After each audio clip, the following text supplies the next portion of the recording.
Howdy, hey folks, this is Jesse with Team SodaKan, and it's BT7 time. What else can I say? BT7 is finally here, and Alex and I are both super excited for the format. And we're kicking things off with me playing Green Hybrid. This is a very preliminary build, just kind of something I thought of real fast, real quick like. And Alex is playing the X-Antibody list. Yeah, what else to say other than let's get into it. We see Alex going first with a rather basic start of getting a rookie and then going for his memory setter that does deal with X-Antibody stuff. And by that I mean it searches out an X-Antibody card out of the top 4. And we're going for a Betamon. Now, a lot of people are saying that Betamon is more of a flex spot, like the deck doesn't really need it, and after playing some games I kind of agree. But we're going to throw down a JP down there, and hey, that's a pre-release JP, how fancy, I know, wowzers. But that is besides the point, folks. And we do also have an additional Betamon in the breeding area. That's also a pre-release Betamon. What do you do? Alex is going to go for a Dorumon after evolving into a Dark Tyrannomon. Setting us to 1. Since we don't have a memory setter yet, we are going to get a little bit choked here, which is fine. He's going to actually go for the additional Dorumon over the Dorugoramon. And as you saw, he is playing Swart Defeat in the deck, which, hey, makes sense. It is the hybrid format, so that means we are going to be seeing a lot of tamers. Going into Beetlemon, searching out, and we will grab an Arbormon. Unfortunately, that was really our best option, and we're going to go into Rhinocopterimon. Now, I kind of forgot here that Rhinocopterimon is only a 1 to evolve, since I do have a tamer in my sources. But, so, you know, a little bit of a misplay. That's why you saw me fiddle around with the dice on the memory gauge. Sorry, the die on the memory gauge there. But, oh well, what can be done? A little too late, a little too soon. We're going for the Dorugamon on Alex's side, and he is going to play down a Dorumon to get a little bit of searching, and then make that Dorugamon a blocker using the Dorugamon skill. Alex is going to grab the only thing he can here, which is Alphamon. Oh boy, oh boy. And then we see the one of egg in our 5 eggs, the Koromon that was just released in BT7. It's actually a lot more solid than I thought. And then we evolved onto it a starter deck Tentomon. We're evolving the Betamon that does have Pinamon into an Arbormon, and then Digizorbing using the other Betamon for a Blossomon. We are going to swing on security, declaring the Rhinocopteri skill to go into Ancient Beetlemon. Ancient Beetlemon swings, hits an Alphamon, but we're at 13k, so we're fine. And the Alphamon skill does go off, but we are passing turn with this attack, so it really does not matter. What else can be said? Also, hey, if y'all haven't noticed, I'm using a new mat. It's the participation mat for playing in Nationals. My stuff finally came in a little bit ago, and this is the first opportunity that we're getting to show off the mat. I'm going to be using it a lot. I like it a lot, and I'm really excited about that other mat that has been recently announced on Premium Bandai. That is essentially this mat, just everything Digivolved 1-up.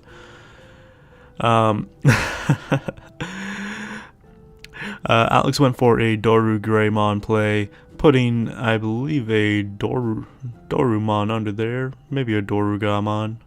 It looks like it might be a Dorugamon.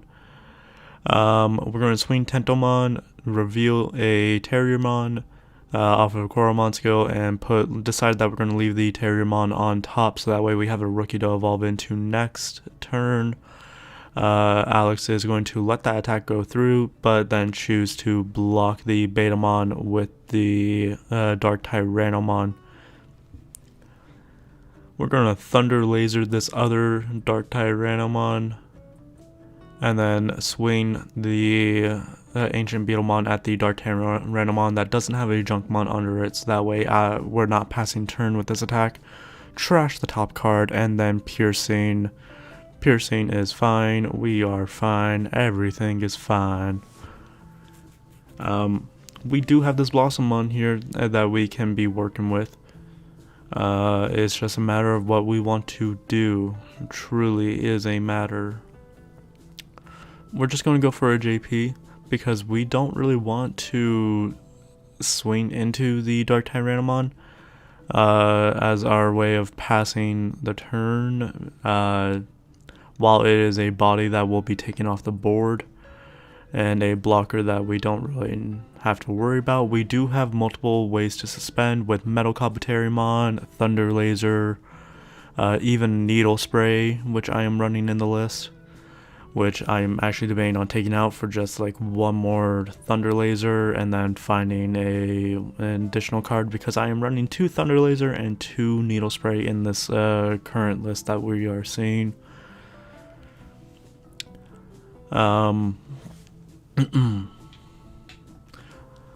So Alex forgot that Dorugoramon can delete something when when using its skill to put something under it. So that's what all of them cuts there were about. He swung the Dorugoramon into the Ancient Beetlemon, which brought out our Arbomon. He is going to bring out another Dark Tyrannomon.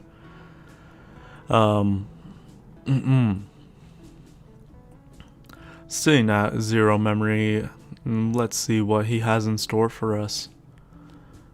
Going for a Dorumon. Reveal Brave Metal, or is that Metal Cannon? It might have been Metal Cannon. No, it looks like it's Brave Metal. Also, I will admit, at near the end of this match, there is a small misplay with Brave Metal. Please do remember that these cards are new, while we have known about them for a while. We are not encyclopedias. We don't have encyclopedic knowledge of what every single card does in the game. That would be a little crazy. Going into Beetlemon, we're going to grab out this Rhino Kabuterimon. I believe we have a Metal Kabuterimon in our hand, though. Do we? That is the question. We either have a Thunder Laser or a Metal Kabuterimon in our hand. We're debating on using a Needle Spray. That's it. We are debating on using a Needle Spray or going for a Metal Kabuterimon play. The Metal Kabuterimon is the one that is safer on a memory. We're going to suspend that Dark Tyrannomon, and then we're going to swing this Metal Kabuterimon. And in reality, we should probably just be swinging over the Dark Tyrannomon, but unless that is an Alphamon insecurity, we are essentially guaranteed game at this point. We're going to swing with Arbomon. He is going to block 5k with the Dark Tyrannomon, so he should technically be losing Dark Tyrannomon, but hey, we're going to swing for game right after and then move on to game 2. The camera had died in between games, so we had to wait a bit, and that's why the lighting has changed a little. It's still the same night, same location, just a little later on.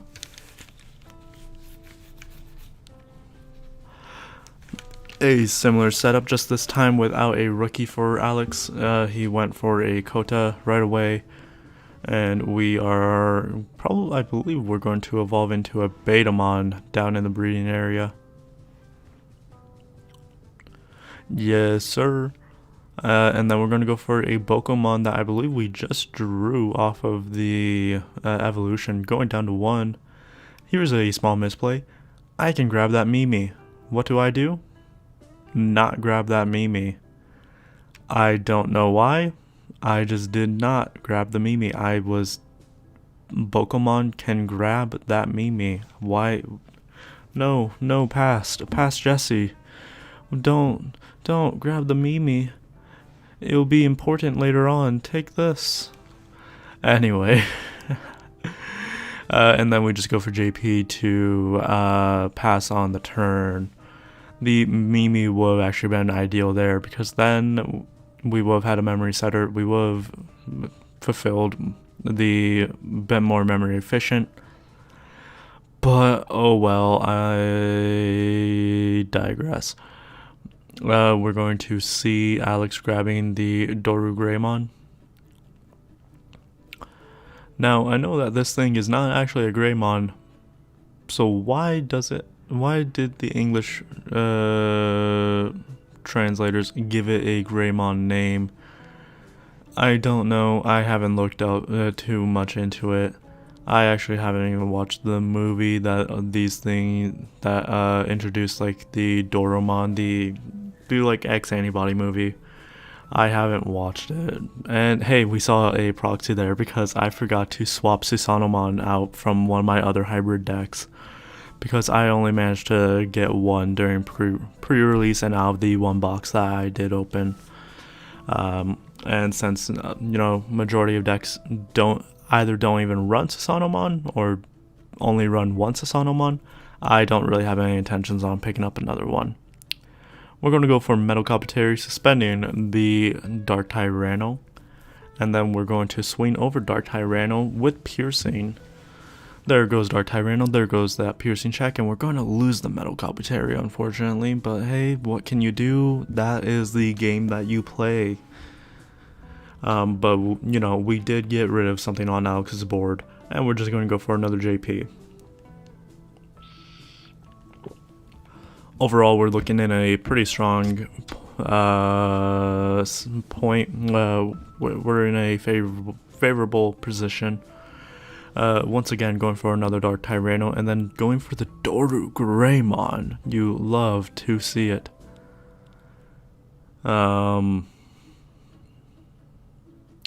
He is going to put an Alphamon under it.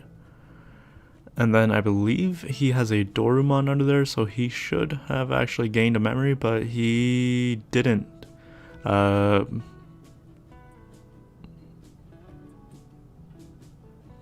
He had the Doraemon.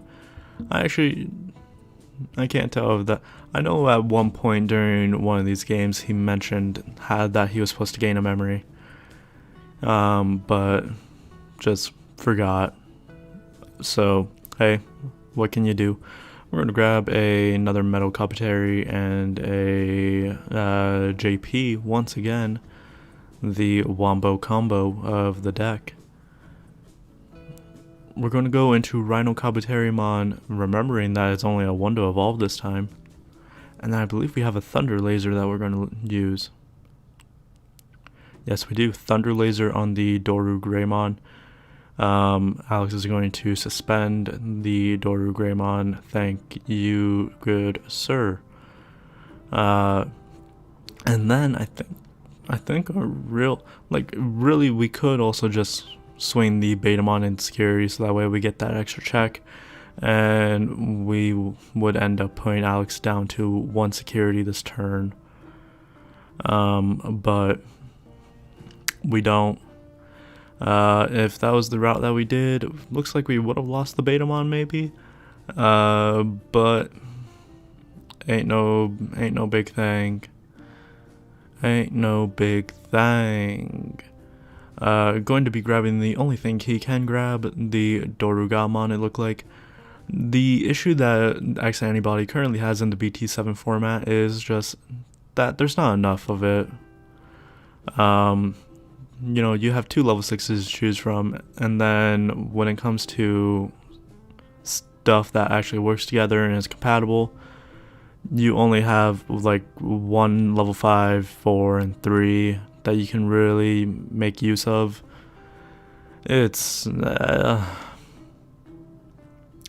thankfully BT8 and BT9 especially are going to be taking care of that for us, and then X-Antibody is going to be just so much better. We're going to swing at the security, getting rid of the getting Alex down to only 1 security, playing JP. I think an issue that we are also currently seeing for Alex is that the Bokumon has been just giving us free advantage by letting us be really memory efficient, and he's just not really had a good way to take care of it. But hey, I digress.